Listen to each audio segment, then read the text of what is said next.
Hey everybody, it's Ron from Pick Dawgz, and this is Ron's Big Shot Breakdown. We're going to go over 5 college basketball games for Thursday, February 22nd, 2024.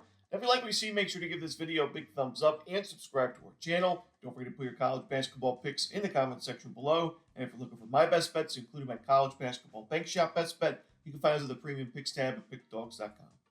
Alrighty, here we go. Here are the games for Thursday in college hoops.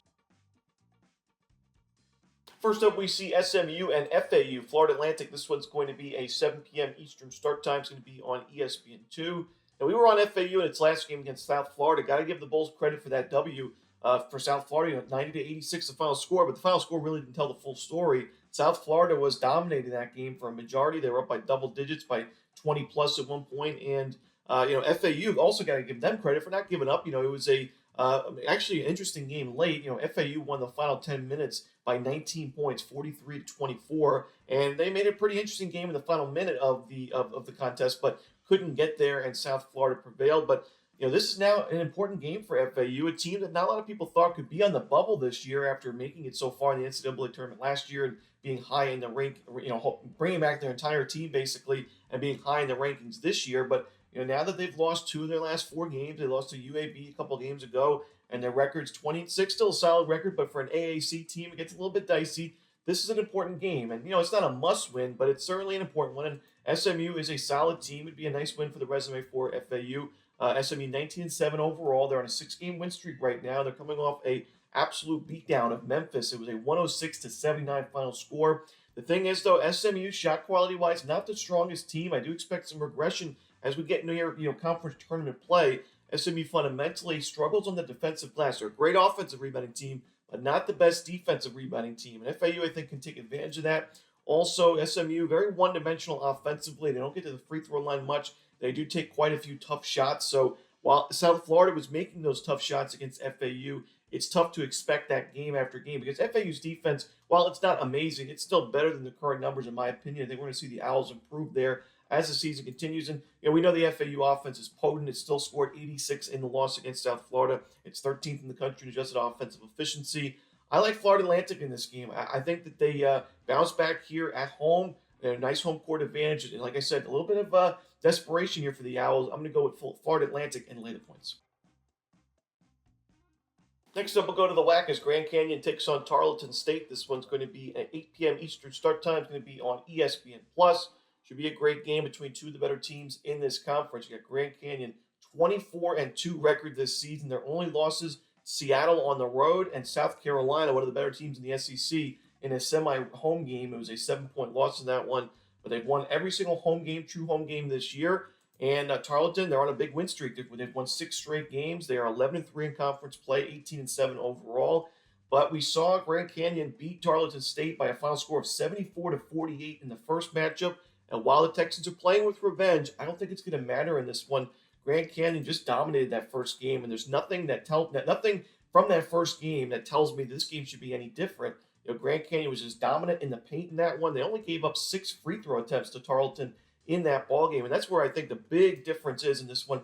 Grand Canyon gets a lot of its points from the free throw line. They score a ton of their points from the line, and Tarleton State takes a ton of fouls defensively. They're pretty aggressive defense. They force a lot of turnovers, but they take a lot of fouls in exchange. And I do think Grand Canyon's going to get 25-plus free throw attempts in this ball game, even on the road where they may not always get the benefit of the doubt when it comes to the calls. But also, Tarleton, not a very good defensive rebounding team, ranked 340th in the nation in defensive rebounding percentage. Grand Canyon, 28th in the country in offensive rebounding percentage. So an already good shooting team, getting those second chance looks and a ton of free throws.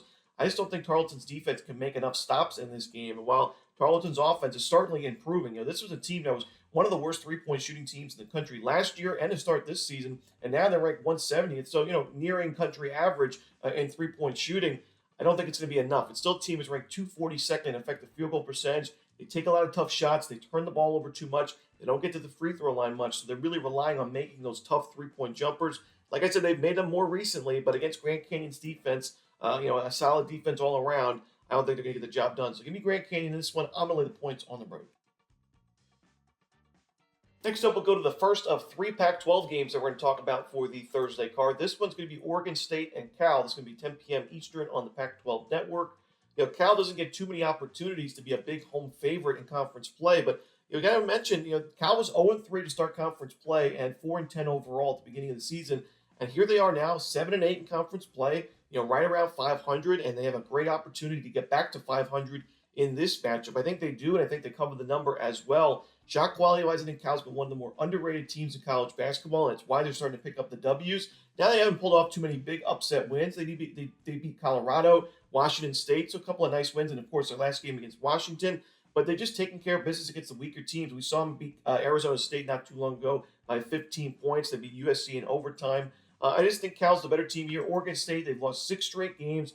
You could say Cal's coming off a win over Washington's a letdown spot here, but Oregon State's also coming off a very close 2-point loss against their big rivals in Oregon. That was a home game for the Beavers. So I think it's a letdown spot for both teams, honestly, and I think it cancels out. And, Oregon State, fundamentally one of the weakest teams, not just in the conference, but honestly the country. Shot quality-wise, not really a lot of redeeming factors there. I think Cal just wins this game pretty easily. I'm going to take Cal and lay the points at home. Next up, we see Washington State and Arizona. This one's going to be 11 p.m. Eastern on Fox Sports 1. Washington State, I would say a month ago, would not be considered a team really on the bracketology radar, but here they've won 7 straight games and 10 of their last 11, and they're 11-4 in conference play, 20-6 overall. They're ranked in the AP polls, and they're certainly a team to look out for in terms of making the big dance. But while this would be a huge win and certainly lock themselves into the NCAA tournament if Wazoo could grab it, I don't think it's a good spot for the Cougars, honestly. I think Arizona at home obviously is tough in general. I mean, this team has not lost a home game yet this season, and they pulled off a lot of lopsided wins at home. I mean, their last home game was against Arizona State. It was a 105-60 final score. But also, Arizona's playing with revenge, so it makes it even tougher for Washington State. Arizona lost at Washington State back on January 13th. It was a 3-point final score. In that game, Arizona, who's normally one of the better shooting teams in college basketball, they shot 37.5% from 2, 29% from 3, and 62% from the free throw line. I don't expect that's going to be the case in this game. Like I said, Arizona 26 in effective field goal percentage, top 35 in both 3-point and 2-point field goal percentage. Not the best free throw shooting team, but much better than 62%. Arizona should be much improved and ready to get that revenge in this game. The defense for Arizona is also something that's not talked about enough. They're also top 11 in adjusted defensive efficiency. They force turnovers. They're strong on the defensive glass, which is important against this good rebounding Cougars team. I just think it's a really brutal spot for Washington State. So while I think they're still certainly in the running to make the tournament and they have a couple of winnable games on deck against Arizona State, USC, and UCLA, this is not the best spot for them. Give me Arizona. I'm going to lay points. And the final game we're going to talk about for the Thursday card in college basketball is going to be another 11 p.m. Eastern start time on ESPN2. This one's Oregon and Stanford. Now, Stanford is an interesting team. They haven't been too competitive on the road this season. A couple of conference road wins against some of the weaker teams in the conference. Oregon State, Arizona State, they beat UCLA earlier in the conference play when they were really struggling.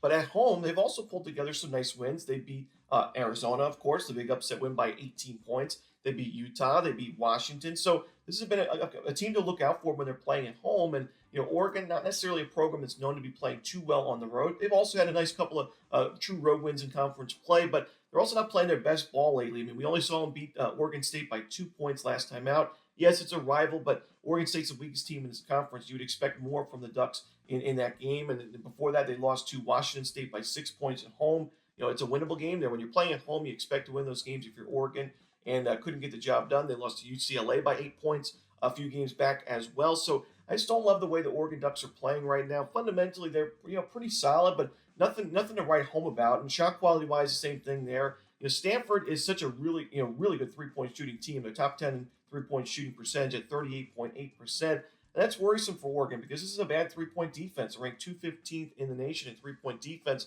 Stanford should be able to, win the day from the perimeter, in my opinion. And while Stanford, not a great team in terms of the turnover battle, both offensively and defensively, they do take care of the defensive glass, which is important against Oregon, and they don't take too many fouls. So I think this is actually a decent matchup for Stanford. And at home, I say why not take a Stanford Cardinal? And so I'm going to take Stanford and lay the points at home. And that's it. Those are the games for Thursday in college basketball. Hope you enjoyed this video. If you did, don't forget to hit that like button and subscribe. But don't forget to put your college basketball picks in the comment section below. Again, if you're looking for my best bets, you can find those at Pickdawgz Premium, and there's a link in the description. As always, this is Romanelli. Good luck.